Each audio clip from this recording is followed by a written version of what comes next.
Hi, my name is Andy Rice. I'm one of the co-organisers of the Selden SailJuice Winter Series, and holding the camera just the other side of this is Simon Lovesey. So Simon and I have been building up to the start of the Selden SailJuice Winter Series, and the Fernhurst book's Draycote Dash is the very first one. We got more than 100 boats. I think it's the second biggest entry that they've ever had for the event. Yeah, we got some very high quality sailors here. We got Roger Gilbert and Ben McGrain in a 505. Tom Gillard, I'll be racing him in a solo. I've borrowed the Commodore's solo for this event, my first time out in the solo, so that could be entertaining. And no doubt photos will be going out on social media later, which I'll be trying to burn. But anyway. And the first round of the Great British Sailing Challenge as well. It certainly is. So we announced the first round of dates for the Great British Sailing Challenge, and this is the first of those events. And Simon's been hard at work developing dynamic handicapping, which we are trialling for the first time in anger here. So the results will still stand in the normal way under the Great Lakes numbers that we've been using the past number of years on the SailJuice Winter Series. But Simon is running in parallel a new form of what we call dynamic handicapping, which is GPS tracker based, and hopefully will allow us to do many interesting things. One of the ones that I've been keen on is having wind-based handicap. So if we got really strong winds or really light winds, it gives a leg up or maybe a push down on the boats that tend to do well a disproportionate amount of the time. So those are the kind of things that hopefully we'll be able to do. And the Great British Sailing Challenge is a number of events, a lot of them are brand new, and it all builds up to a grand final 100 boat invite only next September in Rutland. So today is sort of a big day because it's building up to a lot of things. It's two series in one, and fantastic that we've got more than 100 boats here.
So yeah, Sunday morning, second day of the Fernhurst book's Draycote Dash, and yesterday we had 4 races, and at the end of those 4 races it was none other than Ben Tooling, Musto Skiff, who finds himself in the lead. Thanks, Andy. So yeah, congratulations. Thank you. How did you celebrate yesterday evening? I had a friend's 40th birthday bash down in High Wycombe. So At Oak Club. Yeah, so talk us through the 57 before we... yeah, I sort of hooked up with the anchor chain of a committee boat, not at the start line on the second lap. Just was a tight lay line I was trying to make, and with a 5-0 sort of pinning me on behind, and yeah, I just got it wrong, and pirouetted around the committee boat. Yeah, so that was expensive and not terribly popular with the Commodore here. But no, I need to apologise to. But the rest of them very good. 116, and I think you were a little bit surprised by that. But why do you think that worked so well for you yesterday? I think the course was favourable. It was a trapezoid, but it was quite a short top reach, and then a decent length run, and then the bottom breach was quite broad, and so we could carry the spinnaker for almost 2/3 of the course. And the breeze was was favourable to the Musto, to me in particular. We could carry the boat planing most of the time. It was only probably the last race where maybe 8 knots it sort of started to fall off the plane, but otherwise, yeah, I think the 400s and the 50s and some of the slower boats were probably struggling, whereas we were planing, so it's to the advantage of the Musto. Yeah, and so you were just about planing, and most of the other boats were still in displacement mode. Yep. Probably with a bit more breeze today, we've got a single non-discardable pursuit race. Probably more of the boats are going to be planing today, and Yeah. there's going to be a lot of zigzagging. So, Yeah. how do you think the must-know skiff's going to get on today? Well, to hopefully the course will be favourable and not too many short tricky angles. Just have to see what the obstacle course looks like. Yeah, it will be, and at least you've got a bunch of boats to follow to sort of help Yeah. you sail the right course, because Yeah. even sailing the right course can be quite challenging. Absolutely, yeah. No, it's just nice being able to follow the boats, as you say. Can't know where to stick a course chart on the muster really or to look at it. So yeah, handy. Just looking down the results, I think we've got 9 different types of boat in the top 10. I think it's only the 2000 that has 2 boats in the top 10. But looking down this list with a Laser 2000, Norfolk Punt 2000, 505, Aero Solo Lark National 18, Cherub Comet Mark II, RS 400. It keeps on going. I mean, so many different boats here. That's great. But which of these boats do you think is your biggest threat in terms of being able to take the win off you? I think probably the Laser, Alistair, who's in second. I think, or Craig maybe even, the Aero. So Craig Williamson, Alistair Goodwin, both long-term performers in this series. Absolutely, Alistair Goodwin winner last year. Yeah, so the defending champion. I'd say if I can catch back, that'll be the target boat to get back to the Lasers and the Aeros. And you've been trying for a long time to win this series. You come really close. Things are going well in the early stages. You're winner of day 1 in a long series. How do you fancy your chances for the whole series this time round? I have to see. Yeah, it'd be nice if I can earn enough brownie points to do them all. Right. It's a bit more difficult. I've moved to the south coast now, so getting to these events takes a bit more time and planning. But I'd like to have another crack and see if I can do 4 events. And if the breeze is favourable, not too stormy in the new year, then we'll see. Yeah. Oh, well done so far, and good luck today, Ben. Thanks, Andy. Thank you. We'll be back to you a little bit later on. Okay.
So welcome, Colin. You had a good day yesterday. Yeah, it was very good. Conditions were really good, suited the boat. Obviously, the courses, were run well. So, yeah, good day. Tell us about the Norfolk punt. Not many people probably know what a Norfolk punt is. A Norfolk punt, it's over 100 years old. It's 22 foot in length, 22 square meters upwind, unlimited sail area downwind. So, yeah, it's a handhold. There's various, different ones regarding symmetric, isometric, twin trapeze, single trapeze. So the combinations are monstrous. There is only a couple of them outside Norfolk, and we're one of them. We've had the boat a couple of years now, but it's something I've always wanted to do. My son's big enough, strong enough now, so yeah, we enjoy it. Yeah, it's really good. Now, you had to buy a new rig for the boat fairly recently. Tell us about your thought processes about how you went buying that rig and who you went with. Yeah, when we purchased the boat was a bit tired. It had a Super Spar carbon rig on it, single spreader. It was looking a bit tired, so we decided last year that we were going to replace that rig. We had a look around. We'd looked at 2 or 3 different companies, but obviously, as soon as Selden stepped aboard and produced, sponsorship regarding the SailJuice series, we said, well, let's have a really serious look at them. And we purchased the rig. We fitted it earlier this season. Beautiful made, really top notch, ticked all the boxes. And we dominated the punt series, including winning the Nationals this year. So, yeah, they're really good, really impressed. Fantastic. And so the fact that Selden came in and sponsored the SailJuice Winter Series, did that factor in your... That is the main reason. The differences between prices and really what we were getting was not much in it, but the customer service we did when we ordered it, second to none to fitting the boat. And even now they're wanting to take the rig back, have a look at it, check it over, more than happy, can't complain. Yeah, for sure. Fantastic. And other people that see the Norfolk punt and they fancy a go, is it for everyone? The thing is, they're over 100 years old. There's different designs within the class. So yes, for sure. On the Nationals, we're getting 25 out, 30 possibly. But certainly there's ones for everyone. There's not necessarily trapezes for some, but there's twin trapezes and masthead isometrics unlimited for the young whippersnappers. So yes, for everybody. It is for everybody. And what about today? Is today going to be a day for the Norfolk punt? There's a little bit more breeze than yesterday. I would imagine you were already getting overpowered in the 10 knots of yesterday. Yes, yeah, but we'll change the rig a little bit. We'll set it up for purely this conditions. It's all to play for. I think any of the top sort of 15 boats can do it. We had some good average points yesterday.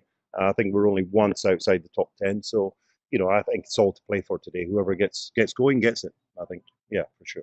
Colin, wish you the best of luck. Thanks for joining us. Thank you very much.